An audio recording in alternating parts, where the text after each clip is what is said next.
Kedar झोलायला JICA का bye ह्यांनी समजता जितेंद्र पालांडे त्यांना आपल्या पोलीसमध्ये फुल परमिशन त्यांना चांगल्या प्रकारे मिळालं आहे तर त्याने आपलं 101 रुपयाने हात भेटणाऱ्यांनी पेढे ठेवलेले आहेत हा मान्य करून घे जशी त्या मुलाबालांच्या कुटुंबावर आपण तशीच आपण ठेवून ज्या ज्या कामाला हात मारतील त्या त्या कामाला जसा तुझा आनंद करता तसा त्या बालगोपालांचा आनंद करा आणि सर्व गोष्टी सांभाळ करा.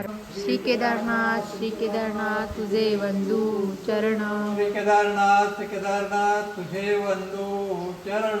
श्री केदारनाथ तुझे वंदू चरण. भावे स्मरुणे आलो मी शरण. भावे स्मरुणी आलो मी शरण. भावे स्मरुणे आलो मी शरण.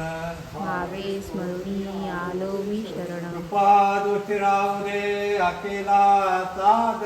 कृपा दृष्टी राहू दे हकेला साध. कृपा दृष्टी राहू दे अकेला. नमस्कार मंडळी, जर तुम्ही माझे व्हिडिओ बघत असाल तर हा आहे भाग 3 15 गाव आणि 15 गावातील मंदिरे एक्सप्लोर करण्याचा. कोकण आणि सह्याद्रीतील मंदिरांच्या या प्रवासात आज आपण आलो आहे पोसरे बुद्रुक येथील असलेल्या केदार झोलाई मंदिराला भेट द्यायला. हे मंदिर चोरवणे निवे या गावांकडे जाताना पोसरे या गावात बरोबर रस्त्याच्या लगत उजव्या बाजूलाच लागतं. चिपळूणपासून अवघ्या 29 किलोमीटरवरती हे केदार झोलाईचं मंदिर आहे.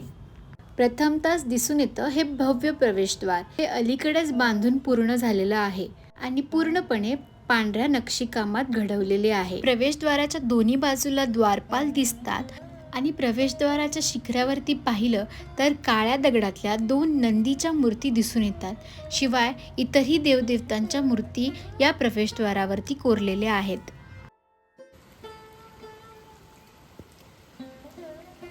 नमस्कार, मी दिनकरराव वामनराव पालांडे, गाव पोसरे बुद्रुक. श्री केदार झोला वगैरे कलकाच्या मंदिरमध्ये आम्ही इथं बसलो आहोत आणि आमचं जुनं मंदिर होतं ते जुनं मंदिर आम्हाला नवीन गाव बसवून नवीन मंदिर बनवायचं होतं. आम्ही बसवून देवाची परवानगी घेऊन हे आता नवीन मंदिर आहे आम्ही बनवलेलं आहे. देवळात प्रवेश करताना द्वारपाल आहे. द्वारपाल म्हणजे रक्षक, वाईट असं काही ते आतमध्ये प्रवेश करून देत नाही. मंदिराचा परिसर हा अत्यंत रमणीय आहे. मंदिराच्या चारही बाजूला प्रशस्त जागा आणि हिरवीगार वनराई दिसून येते. गर्भगृहाच्या अगदी समोर सगळ्यात आधी दर्शन होतं एका कासवाचं. हिंदू मंदिर स्थापत्यात कासव हा भगवान विष्णूंच्या कुर्म अवताराचं प्रतीक मानलं जातं. आपल्या मंदिराच्या समोर हे 2 चौरस आहेत. ते पादुक आहेत. ते काही आपल्याला अडचण आली आणि काय असेल ते विचार असेल देवाला तरी इथून आपण ते विचारू शकतो देवाला. म्हणजे आपण हातना बोट लावता बाहेर आपण आपल्याला काय संकट आलं तर आपण तिथं करू शकतो. कासवाच्या अगदी समोर गाभाऱ्यात विराजमान आहे श्री केदार देवाची मूर्ती. काळ्या पाषाणातील ही मूर्ती फुलांच्या माळांनी आणि शुभ्र वस्त्रांनी सजवली जाते. त्याच गाभाऱ्यात एक शिवपिंडी आणि इतरही देवी देवतांच्या मूर्ती आहेत.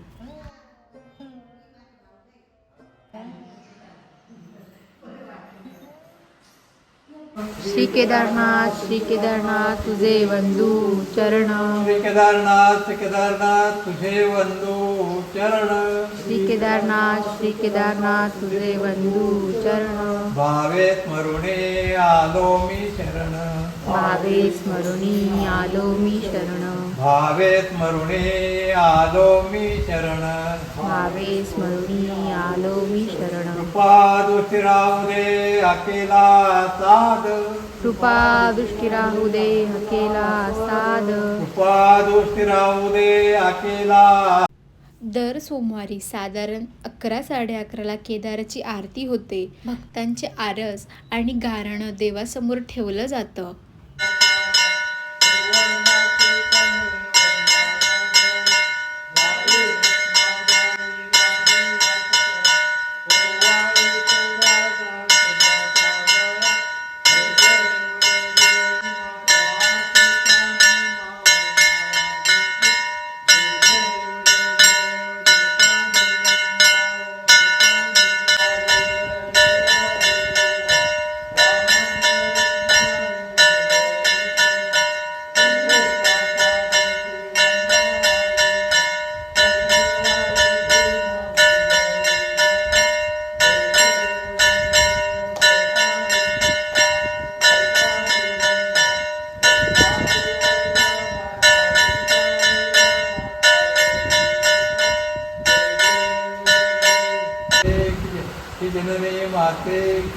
श्री चंडिका माते की जय, श्री महाकाली माते की जय, श्री तुळजाभवानी माते की जय, श्री कलमयी माते की जय, श्री महापुरुष की जय, पंढरीनाथ महाराज की जय, श्री नागेश्वर महाराज की जय, श्री हनुमंत महाराज की जय, श्री पंचविसाळ महाराज की जय, श्री गजानन महाराज की जय, श्री दत्तगुरु महाराज की जय, श्री येलुबाई माते की जय.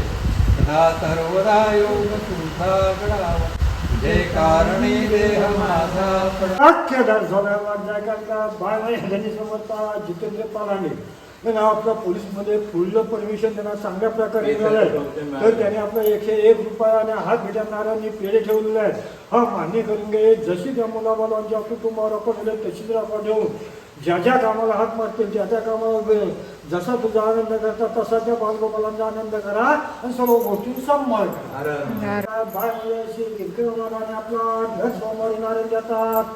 या परमा नारायणला मान्य करून घ्या. हे त्यांची मुलं बाल नोकरीला शिक्षणात ते इथं उभे आहेत. त्यांची रक्तदार घ्यावा. काय कुणाचा भाग कुठं असो बांधून देऊ नका.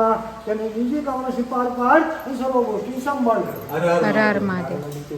श्री केदाराच्या गाभाऱ्यासमोरच आहे आई झोलाई देवीचं गर्भगृह.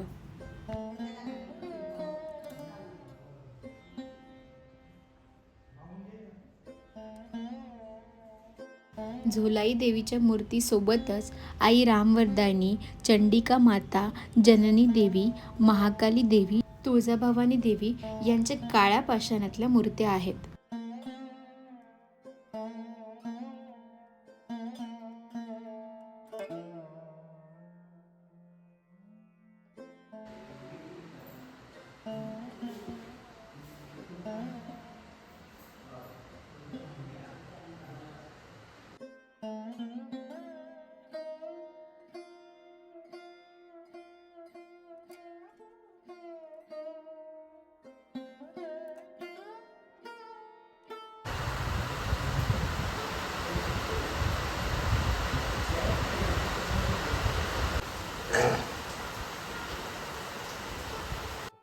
आणि हे इथे जे काय आपण राखण देतो इथे हे काळे दगड ते काय आहे हा, ते राखण्याचं ते याचं त्या पण पादुका आहेत. आणि त्याच्या वरती पत्रा का आपण असं सोडलाय? हा, मोकळा. ते चक्रण आहे. ते चक्रण आहे. ते चक्रण म्हणजे देवाचं स्थान आहे. हम्म, ते तिथून मान्यता मिळते. हम्म. म्हणजे देवाचं आणि त्याच्या कनेक्शन आहे. आणि ते म्हणजे वरती मेल आहे. पत्रा का आहे हा, केलं? ते तर म्हणजे मोकळ्यामध्ये राहण्याचं. आम्ही ज्या वेळेला देऊळ बांधलं त्यावेळेला आम्ही देवाला विचारलं की जरा देवळाचा आकार मोठा घ्यायचा आहे, हम्म, तर हे वाढवावं काय, पुढे पुढे देऊळ घ्या, म्हणजे मोठं देऊळ म्हणजे आकार मोठा करायचा होता. हम्म, आम्ही 5 वेळा कळे लावले देवाला. हम्म. देवाने नाकारले. नाही म्हण, माझं ते तिथं इथंच ते ठेवायचं. स्थान आहे, ते माझं ते स्थान असल्यामुळं हम्म, आम्ही नाही, मग जेवढा आमचा जुन्या देवळाचा आकार होता हम्म. तेवढंच आम्ही मग घेतलेलं. त्यांना असं काही वरती शेड नको असतो का? नको, पावसाचं म्हणजे मोकळं पाहिजे त्यांना. हम्म. त्यांना बंधन नको कुठल्या गोष्टीचं. आणि ह्या आपल्या ज्या जुन्या मूर्त्या आहेत तिथे हा, जीर्ण झालेल्या मूर्ती हम्म, काळामध्ये पूर्वजांचं किती पिढ्या गेल्या असतील तरी आम्ही ते विसर्जन न करता हम्म. आम्ही इथं ठेवलेले आहेत. म्हणजे ह्या जुन्या मंदिरात होत्या का एवढ्या सगळ्या मूर्त्या? हा, जुन्या मंदिरमध्ये जेव्हा आम्ही नवीन मंदिर तेव्हा जुन्या मंदिरमध्ये होत्या. हम्म. म्हणजे जीर्ण झालेल्या त्या आम्ही आता ज्या देवळामध्ये मूर्त्या आहेत त्या नवीन केलेल्या आहेत. सगळ्या हम्म. नवीन घडवून केलेले आहे.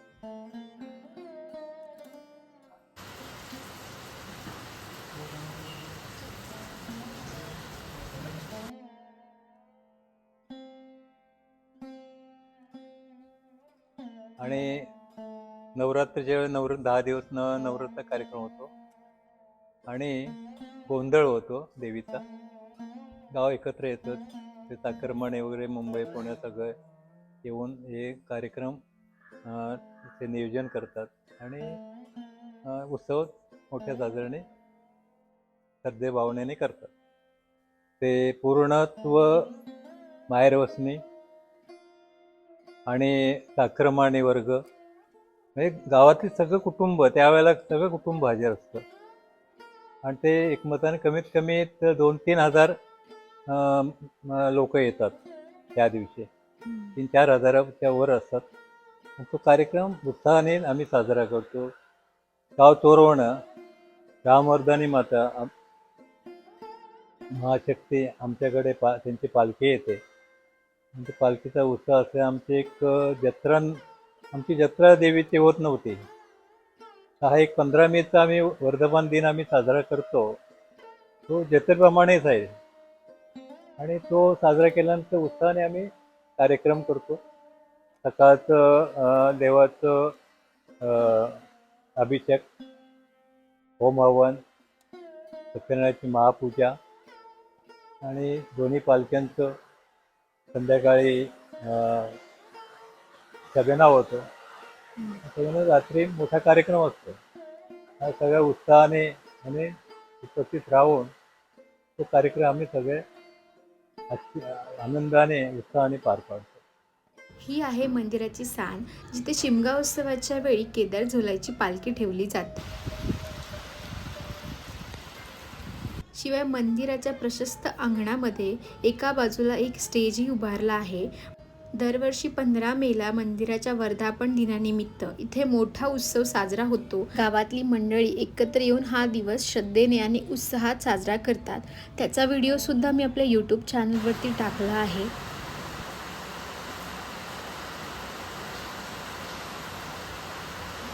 मंदिरातलं जुन्या पद्धतीचं नक्षीकाम हे विशेषतः लक्ष वेधून घेतं. शिवाय मंदिराच्या परिसरात बसताना सावली आणि पावसापासून रक्षणासाठी गावकऱ्यांनी हा एक सभामंडप केला आहे.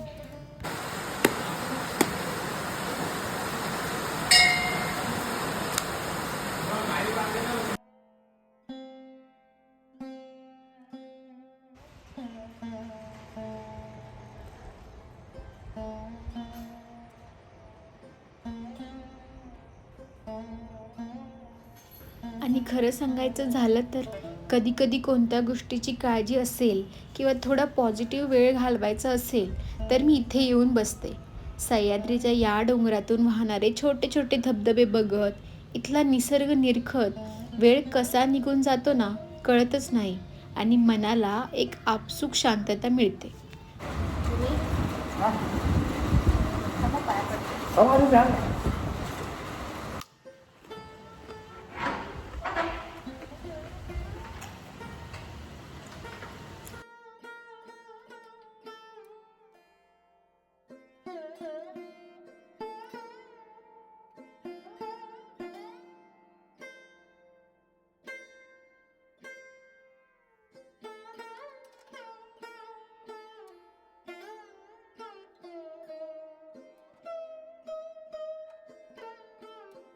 सह्याद्रीच्या कुशीत बसलेलं हे श्री केदार झोलाई काळकाई मंदिर, इथला निसर्ग, इथले धबधबे आणि इथली शांतता हे सगळं अनुभवण्यासाठी एकदा तरी इथे नक्की या.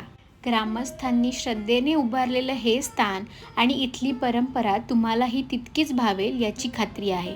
आपले व्हिडिओ तुम्हाला आवडत असतील तर चॅनलला सबस्क्राईब करा आणि तुमच्या भागातल्या अशाच एखाद्या श्रद्धास्थानाबद्दल कमेंटमध्ये नक्की सांगा. भेटूया पुढच्या व्हिडिओमध्ये. Bye bye.